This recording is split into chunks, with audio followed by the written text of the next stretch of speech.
जनसंख्या today 24 news बहुत जल्द। National human right action committee के चेयरमैन मोहम्मद उस्मान अली द्वारा प्रेस वार्ता के माध्यम से वर्तमान मानव अधिकार हनन, उत्पीड़न एवं भ्रष्टाचार व अमानवीय भौतिक कुरीतियों पर गंभीर चिंतन से प्रेस को अवगत कराते हुए संगठन को मजबूत करते हुए स्पष्ट कहा कि प्रदेश में मानवाधिकारों के हनन पर मानवीय जातिवादी दहशतगर्दी चेहरे राज्य में प्रबलता के साथ नजर आ रहे हैं, जिसे रोकना बेहद कठिन कार्य है। फिर भी संगठन इसके लिए सजग प्रहरी के रूप में अपनी भागीदारी कायम करते हुए संगठन को विस्तार देकर बलशाली बनाने का काम करने जा रहा है। इसी के तहत प्रदेश अध्यक्ष जी.एस. राणा के अनुरोध पर संगठन को विस्तार देते हुए प्रदेश की विभिन्न इकाइयों के प्रदेश अध्यक्ष एवं को ऑर्डिनेटर की घोषणा की तथा संगठन को पुनः प्रगतिशील बनाते हुए उत्पीड़नकारियों के विरुद्ध खड़े रहने एवं मानवाधिकार की रक्षा के लिए आगे बढ़ने को कहा तथा नवनियुक्त पदाधिकारियों में जोश भरा एवं मानवाधिकार क्रम में हमारे बीच भाई तनवीर साहब करने में तकलीफ लाया। मैं चाहूँगा इस बात को गंभीरता से सोचेंगे कि मानवाधिकार की शान आपके काम से है, आपके नाम से नहीं है, आप काम कर। मेरा नाम मोहम्मद उस्मान अली शाह है। मैं national human right action committee का चेयरमैन हूँ। आज जो है सबसे पहले आने वाली स्वतंत्रता दिवस समारोह और रक्षाबंधन की हम पूरे देशवासियों प्रदेशवासियों को तहे दिल से मुबारकबाद और बधाइयाँ देते हैं। ये ऐसे पर्व हैं दो, रक्षाबंधन और स्वतंत्रता दिवस, जिसे किसी हाल में इसकी गरिमा, इस दिन का बलिदान भुलाया नहीं जा सकता। मैं वीर सपूतों को एक साथ नमन करता हूँ सभी मिलकर, और देश में खुशहाली और शांति रहे इसकी कामना करता हूँ।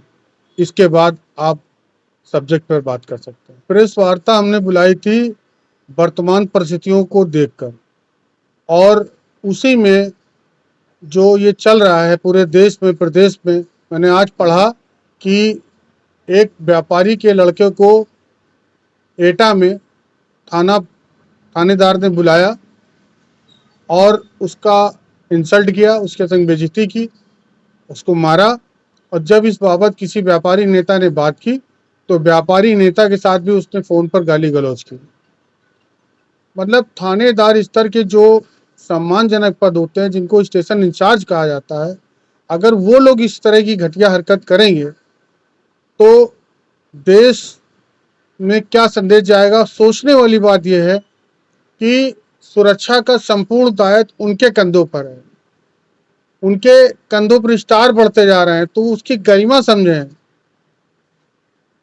और गरिमा के विपरीत कार्य करने से तो फिर वो अमानवीय श्रेणी में आते हैं, और ऐसे लोगों को तो सेवा से बर्खास्त होना चाहिए जो अपने दायित्व को संपूर्ण तरीके से निभा नहीं पा रहे हैं।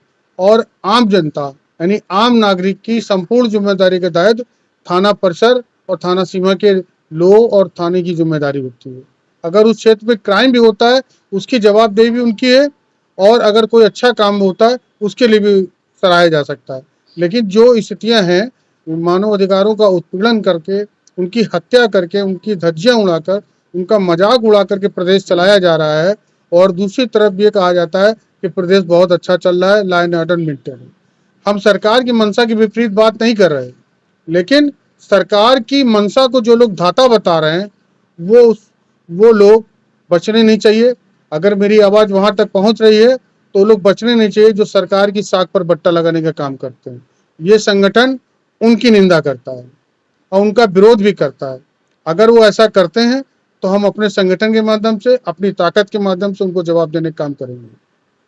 के माध्यम से नाना प्रकार के सामाजिक और उत्पीड़न विरोधी गतिविधियों में जो लिप्त रहे हैं, उनके विरुद्ध जनमत तैयार करके तमाम तरह की सामाजिक काम किए गए हैं। तमाम लोगों को न्याय दिलाया गया, तमाम लोगों की बातें सुनी गई और उस पर काम किया गया।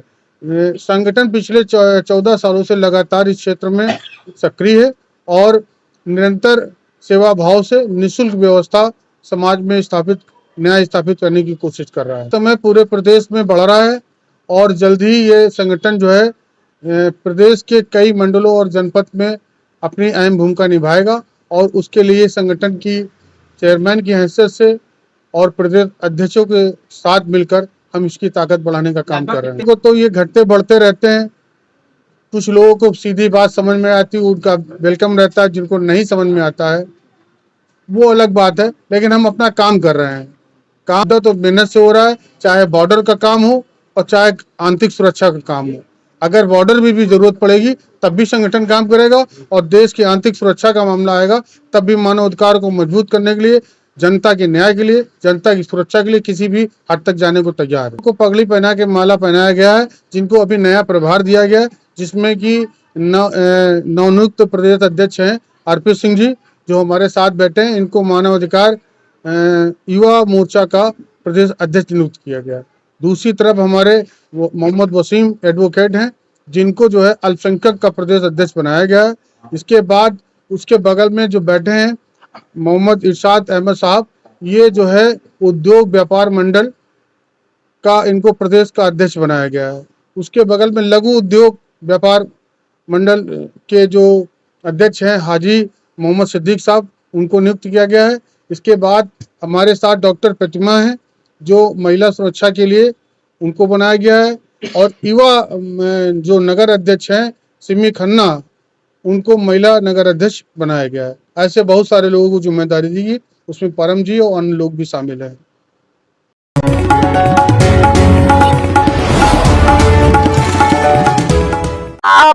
जनसत्ता टुडे 20